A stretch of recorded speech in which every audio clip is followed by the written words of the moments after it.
You're listening to a New York Islanders episode of the Jacob Valk Show. He's breaking down the team's latest goings-on as only he can. Follow him on Twitter at RealJacobValk. Here he is, Jacob Valk. Hello,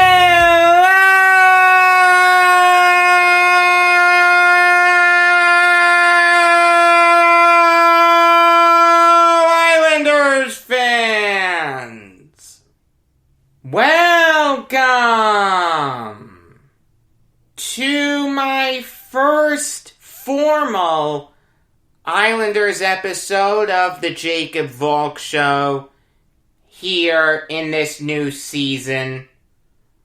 I am Jacob Valk. And it's really same old for the Islanders. All defense, no offense. They've given up just over 1.5 goals per game. That's the second best mark in the NHL. Their penalty kill is fantastic, the 6th best in the league. They only allow 27.5 shots per game. That's the 11th best mark in the league. And all those shots are coming from the outside, so they're easy to stop. They're 3-2 right now. Do you know how many goals they've given up in their 3 wins? 1. Nathan Bastian for the Devils. He's the one who broke Varlamov's scoreless streak. You know how many goals they've scored in their wins? 9. 4 against the Rangers, 1 against the Bruins, 4 against the Devils. Now, let's play that game for their losses. You know how many goals they've given up in their losses? 7. 5 against the Rangers, 2 against the Devils. You know how many goals they've scored in their losses? And this is unbelievable. 0. The answer is 0. Both their losses have been shutouts. Look, obviously, you can't win if you can't score. I get that. But you can't make these losses close? You have to get shut out? It's really unbelievable. The Devils game yesterday, they looked dead to the world. I know it's early. But as it stands right now, the Islanders are out of the playoffs. The top 4 teams in each division make the playoffs. The Islanders are out. And you know what? They deserve to be out. Because outside of the Carolina Hurricanes, they've scored less goals than every team in the league. They really only have 5 forwards producing right now.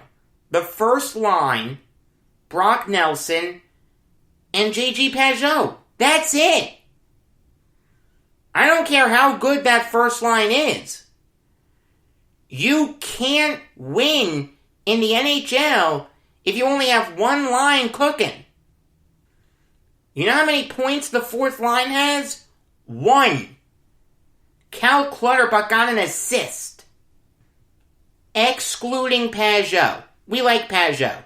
Very good player. No third liner has scored a point for the Islanders. Bellows has been a major disappointment. Again, I understand it's early, but kid, this is your moment. Seize it. You know it's bad when you have some Islanders fans clamoring for the return of Michael Dal Colle. Michael Dal Colle is one of the biggest busts in recent NHL draft history. On no planet should Ross Johnston be on the third line.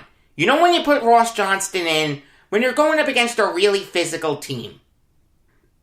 When you know the opposing team is going to be out for blood, that's when you put Johnston out there. But the fact that he has played in every single one of the Islanders' games is nothing short of infuriating. Again, I know it's early, but this was an issue last year. The lack of offense. And the reality is, this is only a 56-game season. Before you know it, it's going to be too late. No matter what you do, you're not going to be able to make up that ground. In a shortened season, you really don't have the luxury of waiting for your team to round into form. You really need to hit the ground running. It's great that the defense is playing great. Every Islanders defenseman right now is doing their job. The reality is, I don't expect them to score a lot of points. I mean, it's good that Leddy has 3 assists. It's really good that Dobson has 3 assists. Let me tell you, he looks like their best defenseman out there. I'm starting to see what all the hype was about. This kid had a bad rookie season, played well in his one game in the bubble. You know what? He's played well to start out this season. Give him credit. The Islanders put a lot on his plate. And again, he's seizing the moment. But I don't expect guys like Pelech, Pulock, Mayfield, and Green to get me a lot of points. In this Barry Trotz system, that's not the defenseman's job. I get that. I'm not upset with them. I'm upset at the forwards. Realistically, you need 3 lines cooking to be a good team in the NHL. If you're great defensively like the Islanders are, you can get away with 2, maybe 2.5. If you have like 1 or 2 players that's good on the third line, you can get away with that. The Islanders only have 1 right now. It's infuriating to watch them play. You can't let Scott Wedgwood shut you out. He hasn't made a start in the NHL since the 17-18 season. He has 2 starts, both against the Islanders. He gets a shutout in one of them. That's not going to work for me. Now, I don't want the Islanders to make any crazy trades yet. I don't think we're at that point. But my buddy Eric, I'll give him a plug. He tweeted something that I thought was very smart. He asked Andrew Gross, Newsday's Islanders beat writer, a question. This was Eric's question at Sergeant Fish. Do you think we'll eventually see Bellows, Pajot, Wahlstrom as the eventual third line for the Isles this season? Let's try it. It's a great idea. Let's see these young kids play. No one wants to see Ross Johnston play unless you have to. No one wants to see Michael Dalcal play. In fact, I'll even go a step further. If Bellows continues his bad play, let's see what Austin Zarnik can do. Let's see what Otto Koivula can do. Let's see what Dmytro Timashov can do. Unfortunately, in this shortened season, you don't have the luxury of growing pains. If you have growing pains, that's okay. But you know what? You have to go through them in the AHL.